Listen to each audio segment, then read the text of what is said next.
जय श्री कृष्ण। दोस्तों, आप सभी श्रोताओं का दिन शुभ और मंगलमय हो। इसी मंगल कामना के साथ चलिए आज की इस कथा को शुरू करते हैं। तो आप लोग बड़ी ही श्रद्धा और प्रसन्न चित्त मन से इस कथा को पूरा अवश्य सुनिए। अब आइए श्रवण करते हैं पूर्णिमा और अमावस्या की कथा, जिसे सुनने मात्र से सभी देवी देवताओं की कथा कृपा प्राप्त होती है। एक राज्य में एक राजा और एक रानी रहते थे, जिनकी 4 संतानें थीं, 2 लड़के और 2 लड़की। एक लड़की का नाम पूर्णिमा था, दूसरी लड़की का नाम अमावस्या था। पूर्णिमा घर के कामों में निपुण थी और घर का पूरा काम करती थी और भगवान की पूजा अर्चना भी किया करती थी। इसके अतिरिक्त वह गौ माता की सेवा भी किया करती थी। और उसकी दूसरी बहन अमावस्या न ही घर का कोई काम करती थी और न ही भगवान की पूजा अर्चना करती थी और न ही गौ माता की सेवा करती थी। पूर्णिमा सर्वगुण संपन्न थी, फिर भी राजा और रानी अपने दोनों बेटों तथा पुत्री अमावस्या को ही प्यार किया करते थे और वे पूर्णिमा से प्यार नहीं करते थे, उसके साथ भेदभाव करते थे। राजा के चारों पुत्र और पुत्री धीरे धीरे बड़े हो रहे थे। जब वे बड़े हो गए, राजा ने अपने दोनों पुत्रों को विवाह योग्य कन्याओं के साथ करा दिया। इसके बाद रानी ने राजा से कहा कि अब दोनों पुत्री विवाह के योग्य हो गई हैं और इन दोनों का विवाह भी करा दो। लेकिन पुत्री अमावस्या का विवाह किसी बड़े खानदान में कराना और पूर्णिमा का विवाह किसी गरीब परिवार में कराना, क्योंकि पूर्णिमा को केवल भगवान की पूजा पाठ करना ही पसंद है और गाय की सेवा करना पसंद है। अब रानी ने राजा को दोनों पुत्नियों का रिश्ता तय करने के लिए भेज दिया। राजा ने अपने पड़ोसी राज्य में जाकर वहां के राजा के पुत्र से अमावस्या का रिश्ता तय कर दिया और वहीं पास के गांव में जाकर एक गरीब परिवार के लड़के से पुत्री पूर्णिमा का रिश्ता भी तय कर दिया। यह सारी बात जाकर राजा ने अपनी रानी से बताया तो रानी यह सोचने लगी कि अब देखते हैं कि भगवान इसकी मदद कैसे करते हैं। यह बहुत ही पूजा पाठ करती है और भगवान पे मगन रहती है। पूर्णिमा का भाई और उसकी भाभी पूर्णिमा से बहुत प्यार करते थे, क्योंकि पूर्णिमा उनके घर के कामों में उनका साथ देती है और कामों में उनका हाथ बटाती है। और यही उनकी दूसरी बहन अमावस्या उन पर अपना रोब जमाती है और घर का कोई कार्य नहीं करती। कुछ समय बीत जाने के बाद दोनों पुत्रियों का विवाह हो जाता है। राजा और रानी विवाह के बाद अपनी दोनों पुत्रियों को विदाई देते हैं। विदाई देते समय राजा और रानी पुत्री अमावस्या को बहुत सारा धन और दौलत देकर विदा करते हैं और पूर्णिमा को कुछ भी नहीं देते, खाली हाथ अपने घर से विदा करते हैं। इसके बाद दोनों बहनें अपने अपने ससुराल को चली जाती हैं। कुछ दिन बीत जाते हैं और एक दिन अमावस्या अपने घर पर शिव जी की कथा रखती है, जिसमें वह सभी गांव वालों को निमंत्रण देती है और अपनी बहन पूर्णिमा को नहीं बुलाती। जब गांव की सभी औरतें अमावस्या को यहाँ जाती हैं तो यह सब दृश्य पूर्णिमा अपने घर के दरवाजे के बाहर बैठकर देख रही होती है। तब वहां से गुजर रही औरतें पूर्णिमा से कहती हैं कि तुम्हारी बहन के यहाँ शिव जी की कथा रखी है, क्या तुम नहीं चलोगी? पूर्णिमा ने कहा, मुझे निमंत्रण नहीं आया है, मैं नहीं जा सकती। सभी गांव की औरतों ने पूर्णिमा से कहा, बुलाया नहीं तो क्या हुआ, भगवान शिव की कथा है, तुम हमारे साथ चलो। गांव की सभी औरतों की बात मानकर पूर्णिमा भी उनके साथ भगवान शिव की कथा में अमावस्या के घर चली जाती है। जब अमावस्या की नज़र पूर्णिमा पर पड़ती है तो वह कहती है, तुम यहाँ कैसे चली आई? मैंने तो तुम्हें बुलाया नहीं था। खैर कोई बात नहीं, अब तुम आ ही गई हो तो चुपचाप बैठी रहना। और यह कहते हुए अमावस्या ने पूर्णिमा की गरीबी का भी मजाक उड़ाया। पूर्णिमा की आंखों में आंसू आ गए और रोते रोते मन ही मन में पूर्णिमा भगवान शिव से विनती करती है, हे भगवान, क्या पूजा पाठ करना गलत है? गौ माता की सेवा करना गलत है? आखिर मेरी गलती क्या है? आप मुझ पर अपनी कृपा दृष्टि कब बनाएंगे? पूर्णिमा बार बार भगवान शिव से यही कहती रही। इतने में शिव कथा पूरी हो जाती है और अमावस्या भगवान का प्रसाद बांटने लगती है। वह सभी लोगों को प्रसाद देती है, लेकिन पूर्णिमा को वह प्रसाद नहीं देती। पूर्णिमा बिना प्रसाद के ही अपने घर लौट जाती है। रास्ते में वह यह सोचते हुए चलती कि यदि बच्चे उससे कथा का प्रसाद मांगेंगे तो वह उन्हें क्या जवाब देगी। उसने सोचा था कि वह अपने मायके अपने भाई और भाभी के यहाँ जाएगी और वहाँ से जाते हुए बच्चों के लिए कुछ लेकर जाएगी। ऐसा सोचते हुए अपने घर वापस लौट आई। घर वापस लौट कर आने के बाद वह अपने पति और बच्चों से कहती है कि वह अपने मायके जा रही है। पति ने कहा ठीक है, और कुछ समय के बाद पूर्णिमा अपने मायके के लिए रवाना हो गई। चलते चलते रास्ते में एक चबूतरा आया जिस पर तुलसी का पौधा लगा था। उस चबूतरे पर एक बूढ़ी अम्मा बैठी हुई थी। वह कोई और नहीं, साक्षात तुलसी माँ थी। उस बूढ़ी माता ने पूर्णिमा से कहा, बिटिया तुम कौन हो और कहाँ जा रही हो। पूर्णिमा अपना परिचय देती है। परिचय देने के बाद बूढ़ी औरत ने पूर्णिमा से कहा कि यहाँ तुलसी का पौधा सूख रहा है, इसमें थोड़ा सा पानी डाल दो और इस चबूतरे की साफ सफाई कर दो, जिससे मुझे थोड़ी ठंडक मिलेगी। पूर्णिमा ने कहा ठीक है माँ, मैं तुलसी में पानी डाल देती हूँ और यहाँ की साफ सफाई भी कर देती हूँ। पूर्णिमा ने साफ सफाई करने के बाद बूढ़ी अम्मा को भी नहला दिया और बूढ़ी अम्मा की भी सेवा की और उनके पैर दबाए और बूढ़ी अम्मा से कहा कि माँ जी और बताइए मैं आपकी क्या सेवा करूँ, और कोई काम है तो बता दीजिए, मैं कर दूँगी। बूढ़ी अम्मा ने कहा कुछ नहीं, अब तुम जाओ और वापस आते समय मुझसे मिलते हुए जाना। पूर्णिमा ने बूढ़ी अम्मा से कहा ठीक है अम्मा जी, मैं जाती हूँ, वापस आते वक्त आपसे मिलते हुए जाऊंगी। कुछ समय आगे चलने के बाद एक शिव मंदिर आया। वहाँ पर उसे एक बूढ़े बाबा मिले जो मंदिर के बाहर बैठे हुए थे। वह कोई और नहीं, साक्षात भोलेनाथ थे। उन्होंने पूर्णिमा से कहा कि कहाँ जा रही हो बेटी, तुम कौन हो। तब पूर्णिमा ने अपना परिचय दिया। फिर उस बूढ़े बाबा ने पूर्णिमा से कहा कि इस चबूतरे और इस मंदिर की साफ सफाई कर दो। तब पूर्णिमा ने मंदिर की और चबूतरे की साफ सफाई कर दी और वहाँ पर पूजा पाठ अर्चना भी की। उसने साफ सफाई पूजा अर्चना के बाद उन्होंने बूढ़े बाबा को भी नहला दिया और उनसे कहा कि बाबा और कोई काम हो तो बताइए। तब बूढ़े बाबा ने कहा नहीं बेटी, अब तुम जाओ और वापस आते वक्त मुझसे मिलते हुए जाना। पूर्णिमा ने कहा ठीक है बाबा, मैं जाती हूँ, वापस आते हुए आपसे मिलती हूँ। आगे चलते चलते कुछ दूर चलने के बाद पूर्णिमा को एक काली जी का मंदिर दिखा। वहाँ भी एक बूढ़ी अम्मा चबूतरे पर बैठी हुई थी। उस बूढ़ी औरत ने भी पूर्णिमा से कहा कि बेटी तुम कौन हो, कहाँ जा रही हो। तब पूर्णिमा ने उस बूढ़ी औरत को भी अपना परिचय दिया। बूढ़ी औरत ने पूर्णिमा से कहा कि यहाँ पर सभी पूजा पाठ करने के लिए आते हैं, लेकिन मंदिर की साफ सफाई करने के लिए कोई नहीं आता, इसलिए तुम मंदिर की और चबूतरे की साफ सफाई कर दो। पूर्णिमा ने कहा ठीक है माता जी, और पूर्णिमा मंदिर की ओर चबूतरे की साफ सफाई कर देती है और पूजा पाठ भी करती है और माता जी का श्रृंगार कर देती है और उस बूढ़ी अम्मा को भी नहला देती है और बूढ़ी अम्मा के पैर दबाती है और कहती है कि सभी काम हो गया है माँ जी, और कोई काम हो तो बताइए। बूढ़ी अम्मा कहती है कि नहीं बेटा, अब तुम जाओ, लेकिन वापस आते वक्त मुझसे मिलते हुए जाना। पूर्णिमा कहती है ठीक है, और वह आगे चली जाती है। आगे चलते चलते एक नदी आती है। वहाँ पर भी एक बूढ़ी अम्मा बैठी रहती है और वह कहती है कि बेटी तुम कौन हो और कहाँ से आई हो।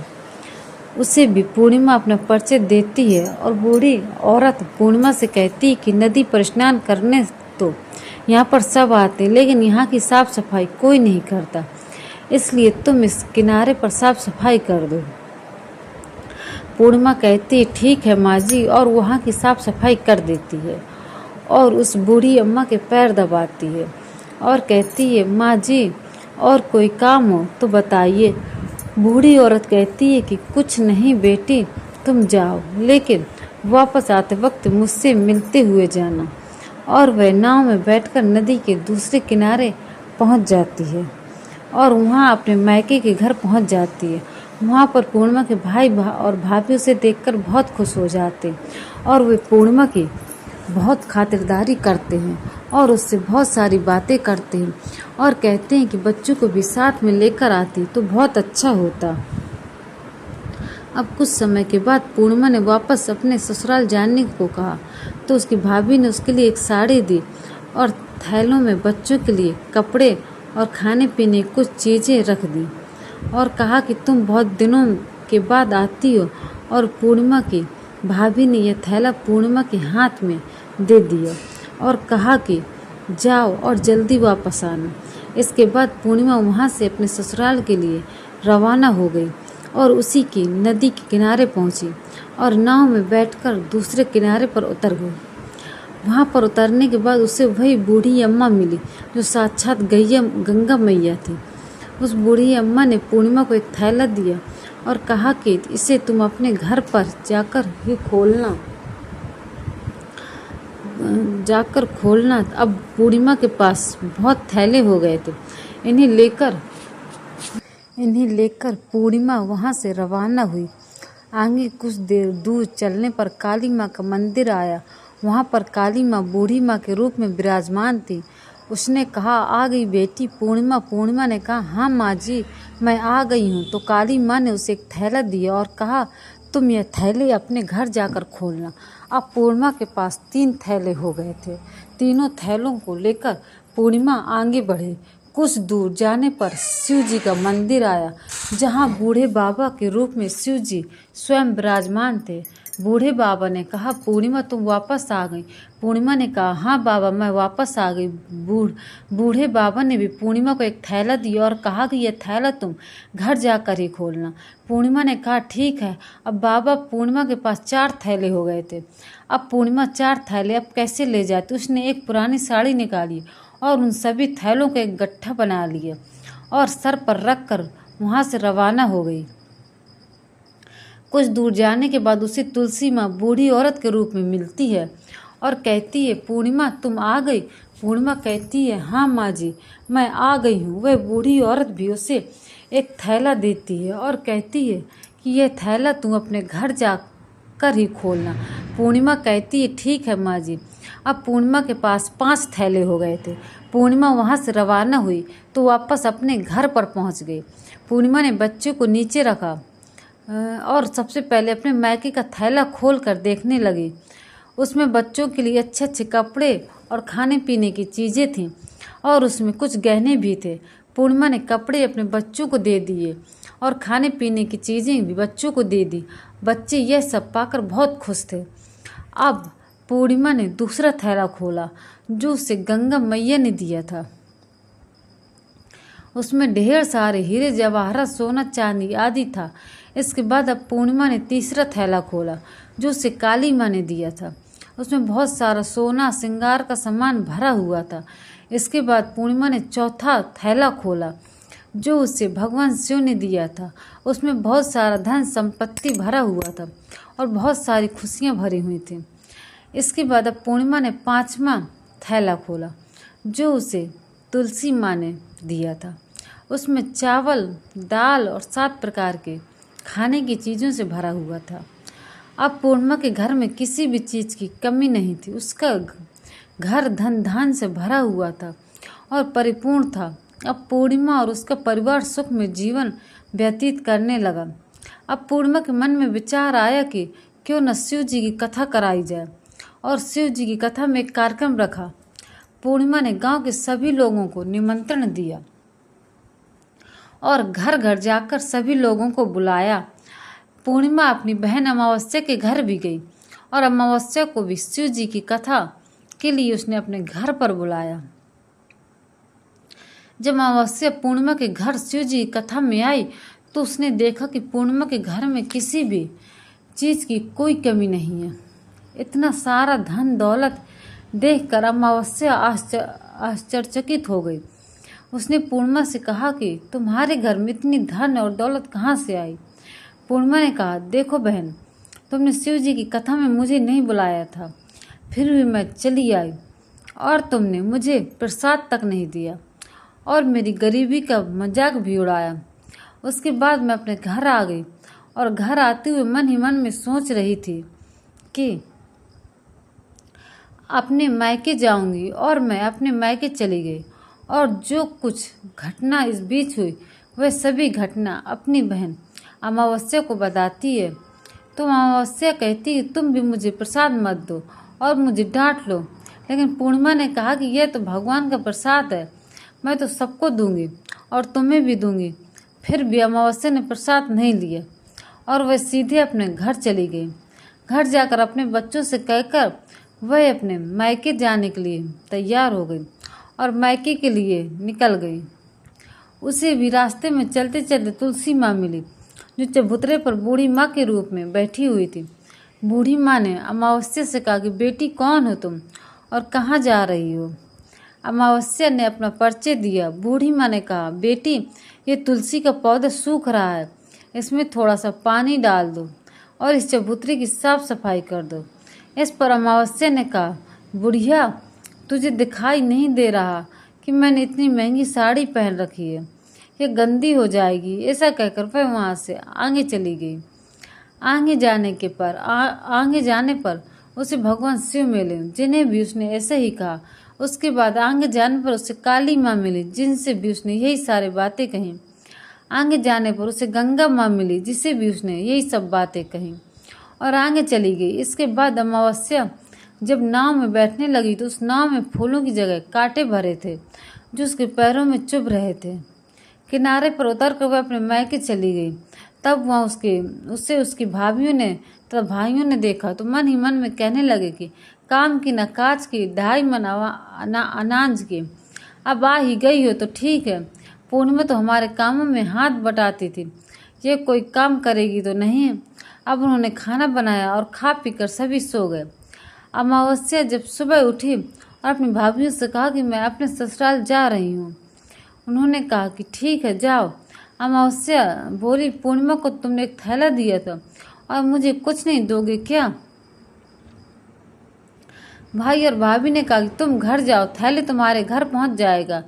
फिर अमावस्या वहां से निकल गई और नदी किनारे पर पहुंची। वहां गंगा मैया बूढ़ी औरत का रूप धारण करके बैठी हुई थी। बूढ़ी माँ ने कहा आ गई बेटी, तो उसने कहा हाँ मैं आ गई।